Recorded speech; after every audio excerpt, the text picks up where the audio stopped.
Assalamualaikum warahmatullahi wabarakatuh. Sobat Misteri Sunyi Mencekam, mudah-mudahan Anda masih selalu setia bersama kami, channel yang setiap hari selalu menyuguhkan cerita-cerita misteri yang menarik. Dan kali ini kami sudah menyiapkan sebuah kisah misteri yang berjudul Dialog dengan Penghuni Kubur. Pada satu kesempatan, Nabi Isa alaihissalam pernah menjumpai seonggok tengkorak di tengah jalan yang jauh di luar pemukiman manusia. Kemudian beliau berdoa kepada Allah Subhanahu wa Ta'ala agar tengkorak itu dapat berbicara, sehingga ia dapat melakukan dialog dengannya. Tengkorak itu adalah bekas seorang raja yang bernama Raja Jumjumah. Atas takdir Allah, tiba-tiba terdengar dari mulut kepala tengkorak itu suara. Katanya, "Ya Nabi Isa, telah diperintahkan oleh Allah terhadap tengkorak kering ini agar dapat berkata-kata denganmu, maka tanyalah apa-apa yang engkau kehendaki. Salam Allah Ta'ala kepadamu ya Nabi Isa." Nabi Isa berkata, "Hai tengkorak yang kering, kulit pun tidak ada padamu, maka apa-apa yang kutanyakan kepadamu, jawablah hai tengkorak yang kering. Tanyakanlah Tuan apa-apa yang dikehendaki hati Tuan. Dengan takdir Allah, hamba akan menjawab segala pertanyaan Tuan," ujar sang tengkorak. Mulailah pertanyaan-pertanyaan dari Nabi Isa diajukan kepada tengkorak itu. "Hai tengkorak yang kering, laki-laki atau perempuankah engkau? Merdekakah ataukah seorang budak? Islam atau kafirkah engkau? Sebahagia atau sengsarakah engkau? Mulia atau hinakah engkau? Kaya atau miskinkah engkau? Engkau pemurah atau kikirkah? Raja atau menteri?" Tengkorak kering itu pun menyahut, "Ya Nabi Isa, hamba laki-laki bukan seorang perempuan, dan hamba ini merdeka bukan budak, dan hamba orang Islam bukan orang kafir, dan hamba orang mulia bukan orang hina, dan hamba orang celaka bukan orang bahagia di akhirat, hamba orang kaya bukan orang miskin, dan hamba seorang pemurah bukan orang kikir, dan hamba seorang baik bukan seorang jahat, dan hamba seorang tua bukan anak muda, dan hamba berasal dari seorang raja bukan seorang menteri. Dahulu ya Nabi Isa, rupa hamba sangat baik dan juga sangat menakjubkan, lagi elok rupanya dari seluruh rupa, sangat gemilang bercahaya. Demikianlah keindahan para hamba. Jika siapapun melihat rupa hamba, pastilah ia heran dan tercengang dengan postur tubuh hamba yang gagah. Ketahuilah bahwa hambalah yang pemurah di daratan Mesir dan Syam. Dahulu kerajaan hamba sangat besar. Pada waktu hamba hendak pergi berangkat atau bertamasya pergi berburu, mungkin berjumlah 16.000 budak pengiring, belum termasuk hulu balang, menteri-menteri, tentara-tentaranya. Sedangkan rakyat hamba tidak terhitung jumlahnya, melainkan Allah Subhanahu wa Ta'ala dari Rasul-Nya juga yang mengetahuinya. Gajah, kuda, dan unta hamba tidak terhitung banyaknya pula. 4.000 orang mengenakan pakaian seragam yang berwarna kuning, 4.000 lainnya memakai seragam berwarna merah, 4.000 lainnya memakai seragam hijau. Pada pakaian mereka dikenakan emas, perak, dan kumuda. Emas yang bertahtakan mutu manikam. Ada pula hiasan burung Raja Wali dan burung merak, di mana bulunya tersusun dari emas. 4.000 orangnya memegang senjata dari emas. Di sebelah kanan 1.000 orang memegang pedang emas. Di sebelah kiri 1.000 orang memegang keris. Di bagian belakang hamba memegang tombak. 4.000 orang mengendarai kuda sembrani. Di sebelah kanan hamba 1.000 orang penunggang kuda yang berseragam hijau. Di sebelah kiri penunggang kuda berwarna. Di hadapan hamba kuda yang berseragam putih. Para penunggang kuda tersebut mengenakan pakaian berwarna emas dan memegang senjata kerajaan ya Nabi Isa. Adapun tentara dan rakyat hamba itu tidak terhitung banyaknya, melainkan Allah dan Rasul-Nya yang mengetahui. Demikianlah kebesaran kerajaan hamba ya Nabi Isa. Tidak seorang pun dari raja-raja melakukan perlawanan terhadap hamba, dan tidak pula kerajaan-kerajaannya menyamai kerajaan hamba dan kebesaran hamba. Dahulu, seluruhnya raja pada zaman hamba berada di bawah kekuasaan hamba, serta mereka diwajibkan memberi upeti kepada hamba. Dahulu, 30.000 unta di bawah kekuasaanku, gajah, unta, dan kuda tidak terhitung jumlahnya. Ujar Nabi Isa, "Hai Raja Jumjumah, berapa lama Tuan tinggal dalam kerajaan Tuan?" Raja Jumjumah menyahut, "Ya Nabi Isa, 400 tahun lamanya berada dalam kerajaan hamba ya Nabi Isa. Dengan dermawan hamba dalam sehari semalam, hamba pernah memberikan sedekah sebesar 1.000.000 dinar dan dirham kepada fakir miskin dan musafir. Pada waktu dahulu, setiap hari hamba memberikan pakaian kepada para alim. Demikianlah perihal perbuatan hamba di dunia senantiasa dilakukan. Dahulu seluruh masjid dan musola yang berada di daratan Mesir dan Syam yang perlu diperbaiki, akan hamba perintahkan untuk diperbaiki. Demikianlah perihal dari perbuatan hamba di dunia. Akan tetapi Allah Ta'ala Tuhan semesta alam juga yang tidak disembah selain darinya, hanya dialah yang memberikan harta pada hambanya." Nabi Isa bertanya lagi, "Hai Raja Jumjumah, bagaimana engkau merasakan kekurangan di dunia? Dan bagaimana engkau merasakan sakaratul maut? Dan bagaimana rasanya minum pada saat sakaratul maut? Dan bagaimana merasakannya saat berada di dalam kubur?" Raja Jumjumah pun menjawab, "Ya Nabi Isa, amat ajaib dan sangat sukar dan menyakitkan atas seluruh hal yang Tuhan tanyakan kepada hamba. Sekarang hamba akan ceritakan kepada Tuhan mengenai kematian hamba." Pada satu kesempatan, hamba pergi mandi ke sungai. Ahmad dengan seluruh hulu balang, menteri-menteri, tentara-tentara, dan sebagian rakyat hamba turut serta mengiringi. Setelah mandi, hamba naik ke barat, kemudian duduk di tepi sungai itu. Hamba pun merasakan kedinginan pada tubuh, seperti hendak demam. Hamba segera pulang ke istana. Para pengiring hamba pun terlihat berduka atas keadaan yang dialami hamba. Setelah tiba di istana, hamba berbaring di atas permadani yang bersipukan emas dan bertahtakan ratna mutu manikam. Kata hamba kepada seluruh menteri dan para budak, "Hai kalian, pergilah kepada tabib yang telah mengobati aku, karena selama 4 hari demam masih dirasa, dan aku pun menghentikannya atas penyakitku ini." Kemudian datanglah orang yang akan mengobati, namun pengobatannya dirasakan tidak memberi manfaat, hingga selama 5 hari demam hamba semakin terasa. Lalu hati hamba berkata, "Wah, badanku, akan terpisahlah nyawa dan badan, seperti seorang yang sangat mengasihi seseorang yang lainnya." Kemudian berpisahlah keduanya. Rasanya adalah bagaikan kehilangan kesadaran, dan terbakarlah hati keduanya.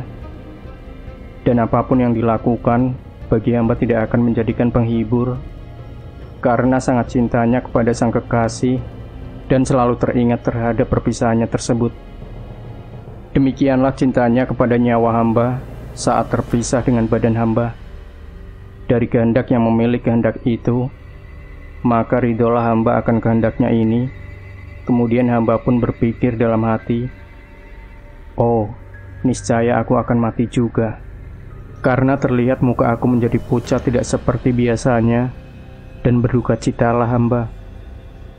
Sesaat kemudian terdengar suatu bunyi, katanya, "Kenalkah engkau terhadap siksaan orang durhaka, karena ia tidak beribadah kepada Allah Ta'ala, Tuhan semesta alam sebagaimana mestinya?"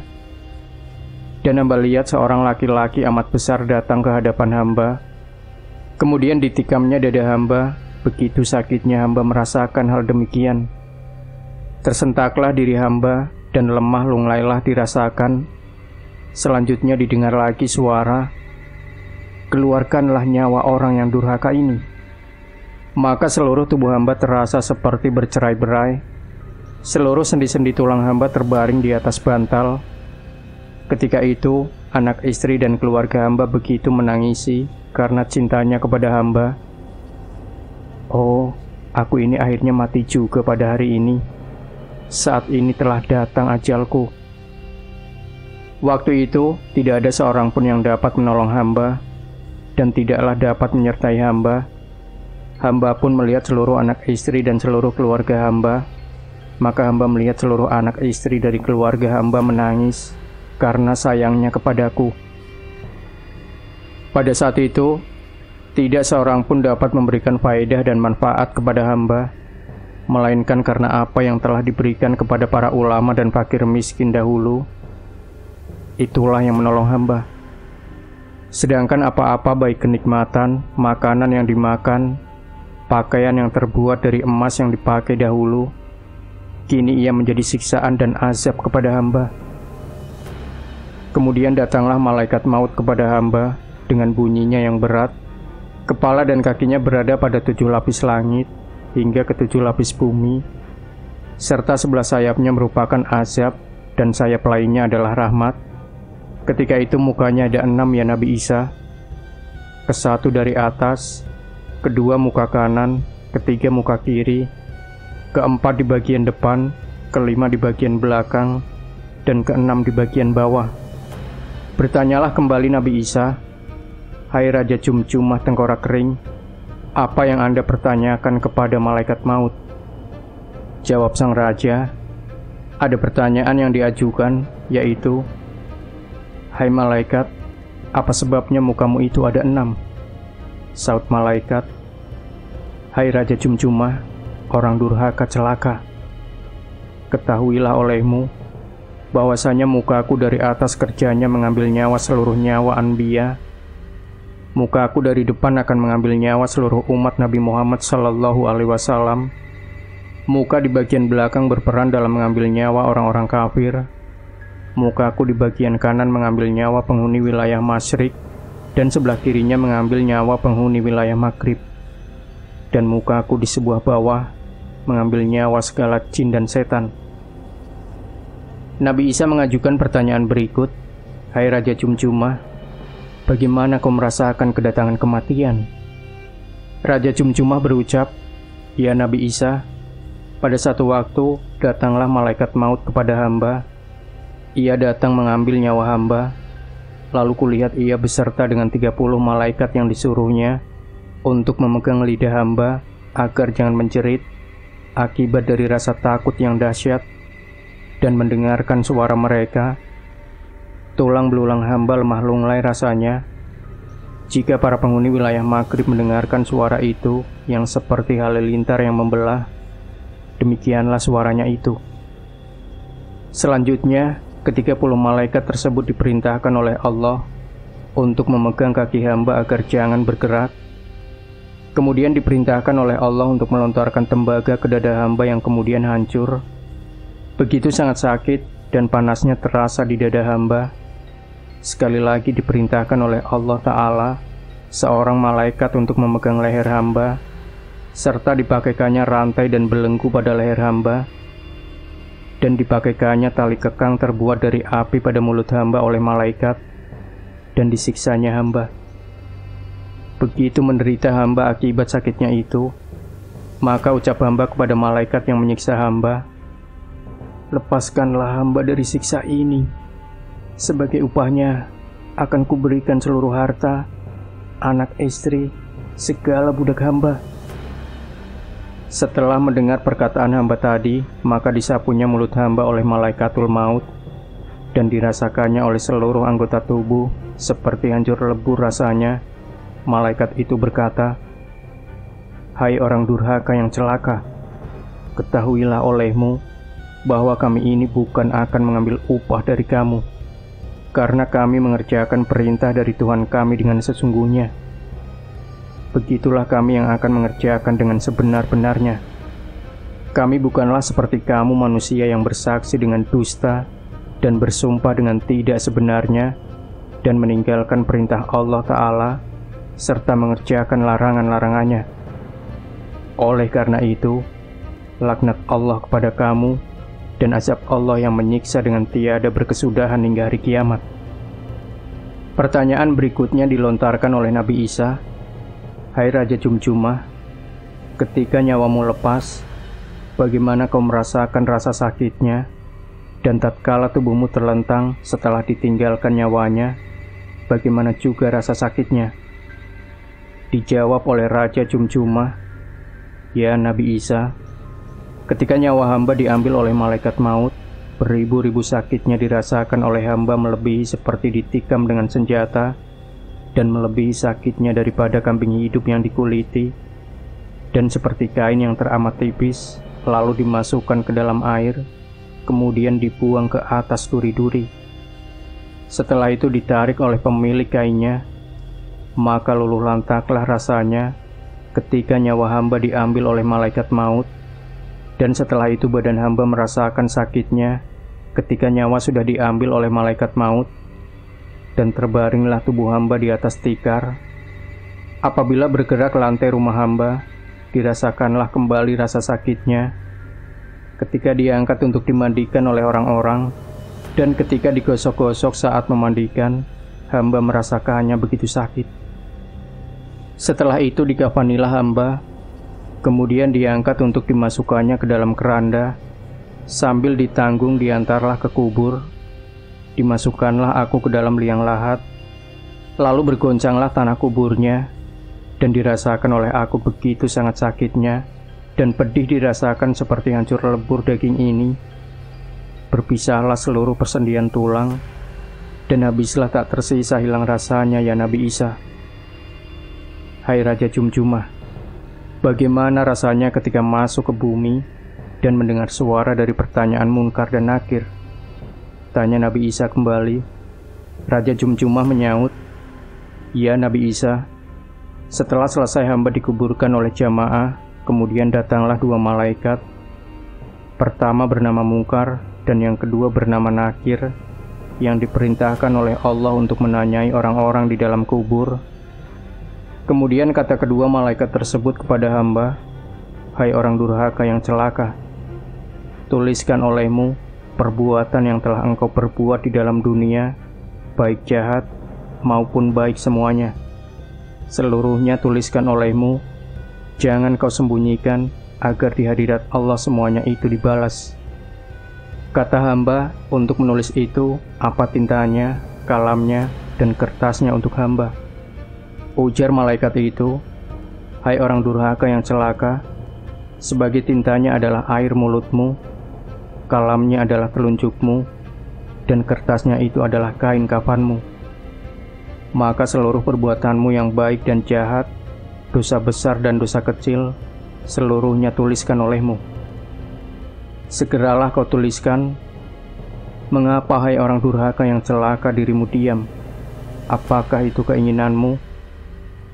Oleh karenanya, ditulislah oleh hamba.' Dalam pikiran hamba mengatakan bahwa ternyata banyaklah dosa hamba dan sedikit saja pahala hamba. Tidak akan kutulis dosa-dosanya. Malaikat berkata, 'Hai orang durhaka yang celaka, tuliskan seluruh dosamu yang kau perbuat. Dari dosa besar maupun dosa kecil, jangan engkau sembunyikan.' Selanjutnya hamba tuliskan semua baik jahat maupun baik. Kata hamba, 'Wah, sekarang dosaku sangat banyak. Tidak beruntung lagi ya Nabi Isa. Segala hal perbuatannya tidaklah dapat hamba katakan kepada Tuhan, melainkan Allah Subhanahu wa Ta'ala yang amat mengetahuinya.' Tiba-tiba ada dua malaikat yang sangat hitam, amat tinggi dan besar seperti pohon kurma. Dari mulutnya keluar api yang menyala-nyala, kemudian berkata kepada hamba, katanya, 'Hai orang durhaka yang celaka, siapa Tuhanmu? Siapa nabimu? Apa agamamu? Siapa imammu? Apa kiblatmu dan siapa saudaramu?' Lalu saud hamba, 'Engkaulah Tuhanku.' Setelah didengar jawaban tersebut oleh malaikat, dia sangat marah, kemudian dipecut dengan cemetinya yang bercabang-cabang. Setiap cabangnya keluar api yang menyala. Kalau saja cemeti yang bercabang itu dipukulkan ke atas bumi ini, maka akan ratalah ia, atau bukit pun akan rata dan terlihat hancur. Demikianlah hamba dipukulnya yang menyebabkan tubuh hamba hancur. Persendian-persendian tulang pun cerai-berai. Dagingnya juga hancur lebur.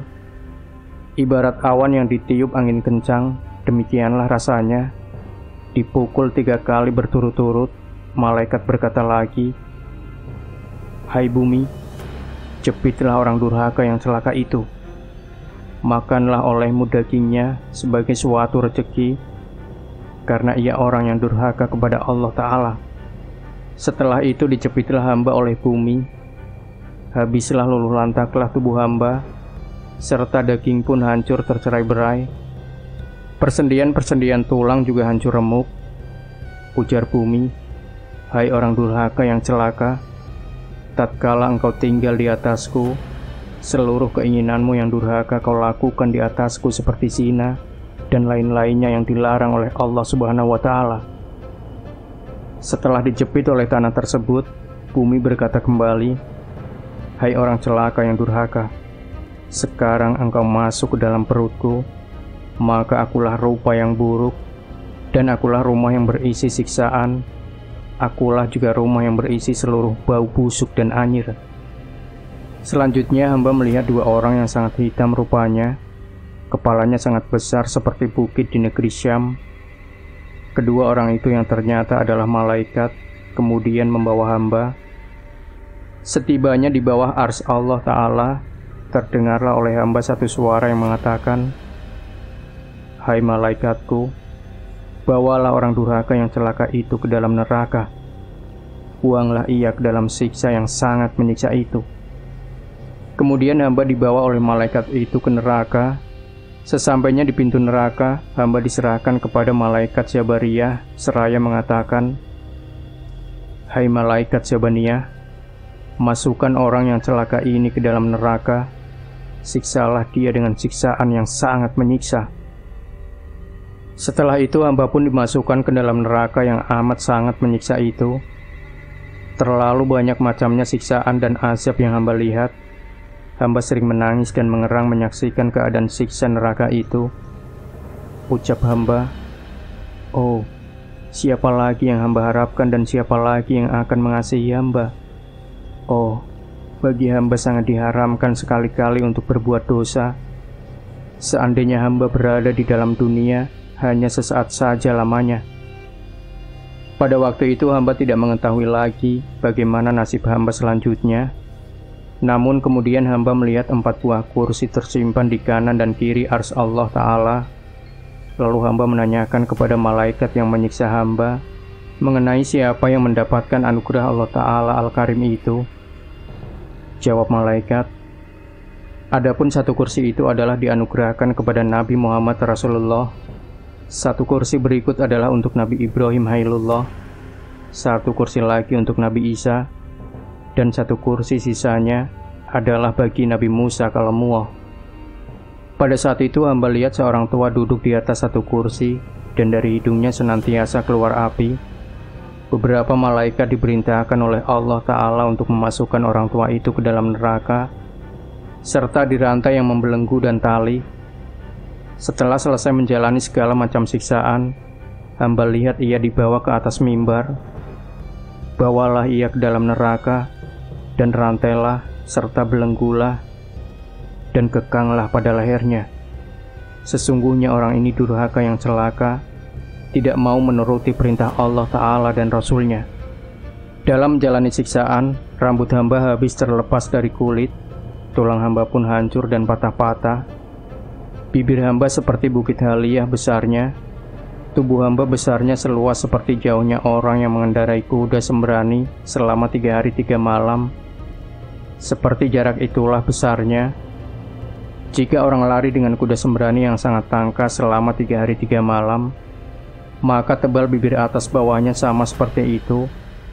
Hidung hamba pun seperti bukit besarnya, sementara mata dan telinga menjadi hamba tuli. Hamba juga dikenakan pakaian yang terbuat dari kulit api neraka.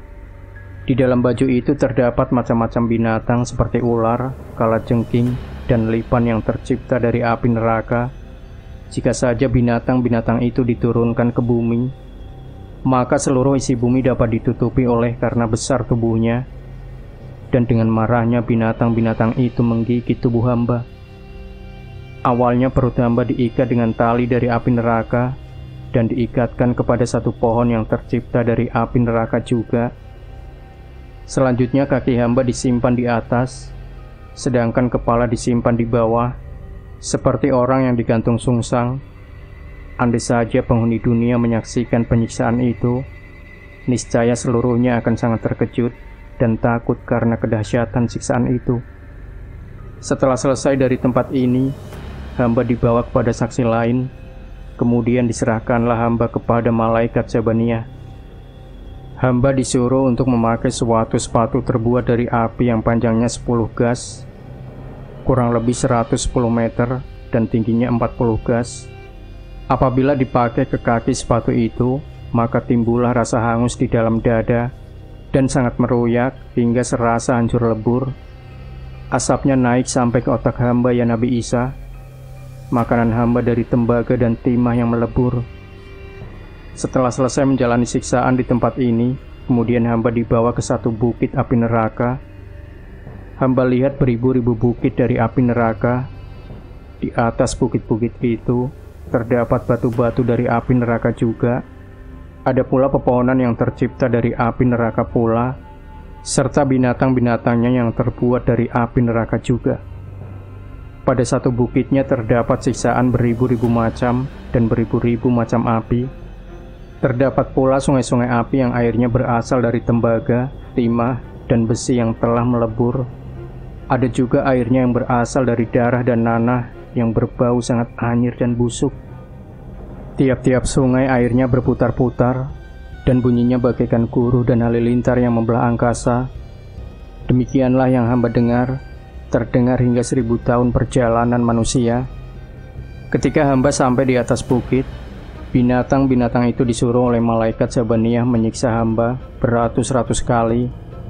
Andai saja anak dari seekor ular diantaranya yang terjatuh ke bumi, maka hancurlah bumi karena bisanya. Lalu hamba dibawa ke dalam sungai. Seluruh anggota badan dan persendian tulang rasanya seperti hancur lebur. 300 kali hamba digigit.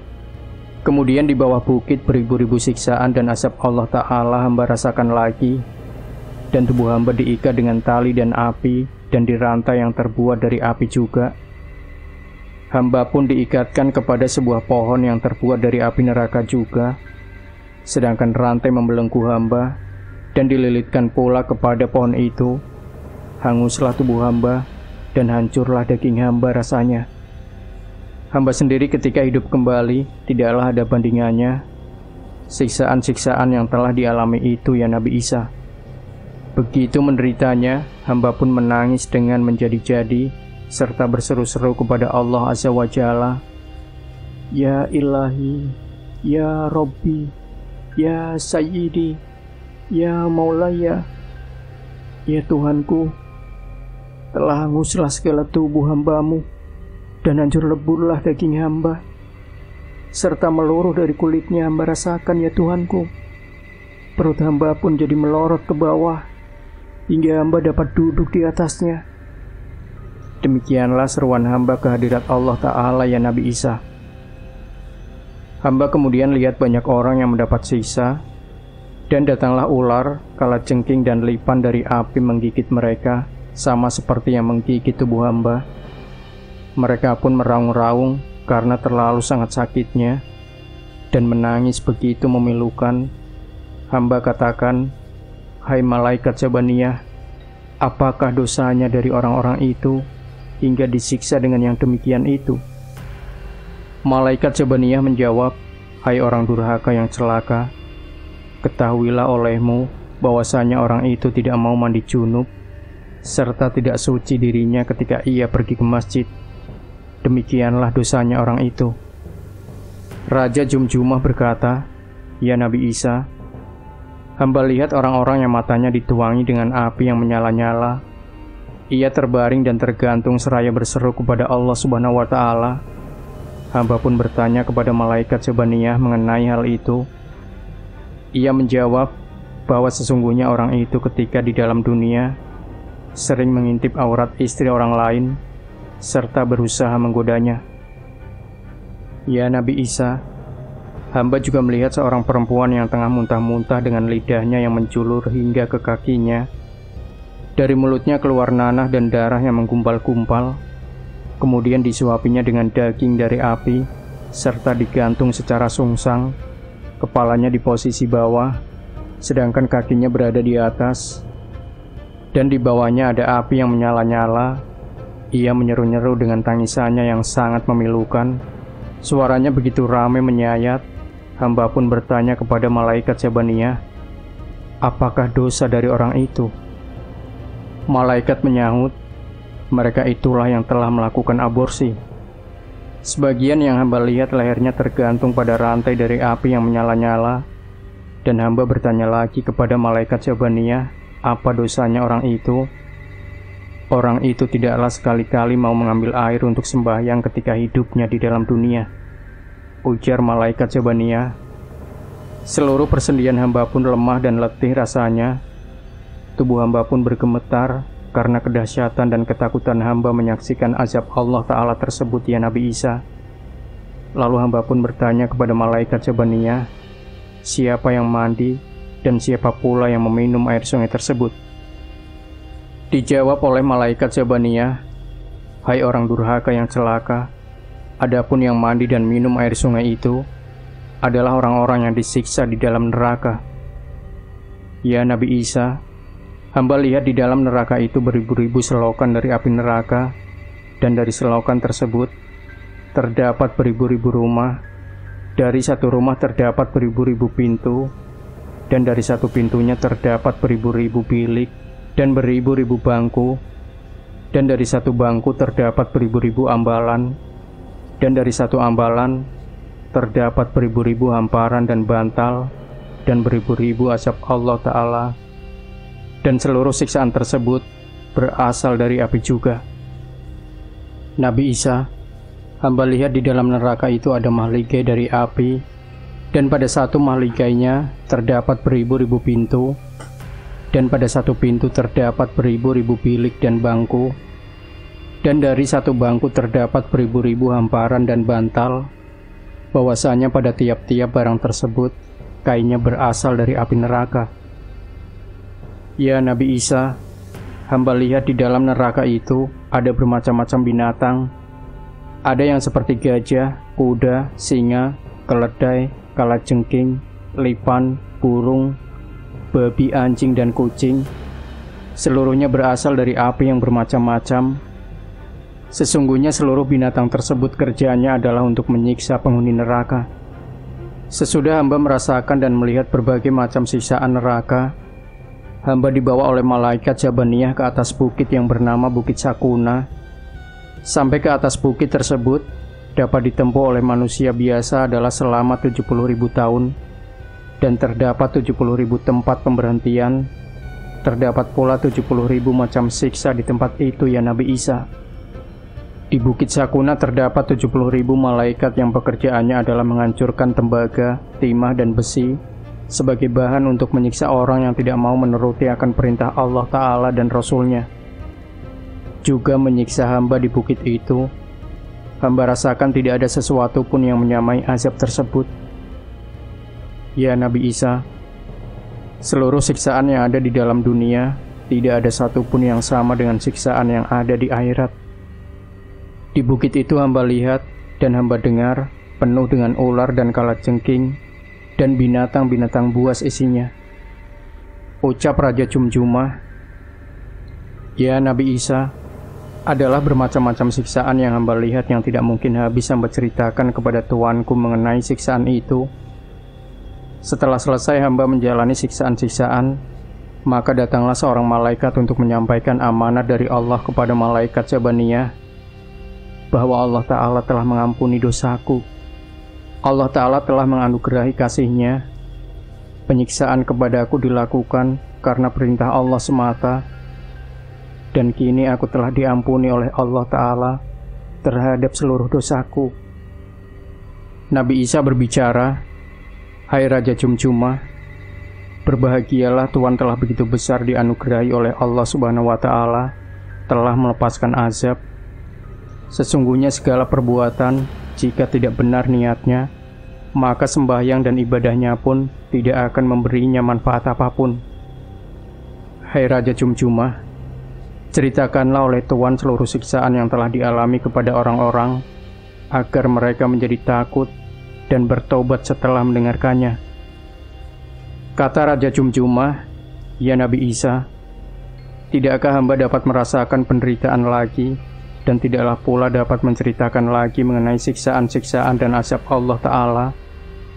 Karena Tuhan adalah Ruhullah, hamba mohonkan kepada Allah Subhanahu wa Ta'ala agar dapat hidup kembali dan masuk ke dalam perut ibu hamba, supaya dapat berbakti ke hadirat Tuhan Rabbul Arsyil Azim. Maka semoga dapat terlepas dari siksaan yang telah hamba rasakan, dan hamba telah melihatnya juga. Akan tetapi terhadap kerajaan hamba, janganlah Tuhan mohonkan hamba untuk kembali lagi berkuasa." Setelah Nabi Isa Ruhullah mendengar permohonan tersebut, ia segera mengambil segenggam tanah, kemudian dibasuhkanlah kepada kepala tengkorak itu dan ditutupnya dengan kain putih.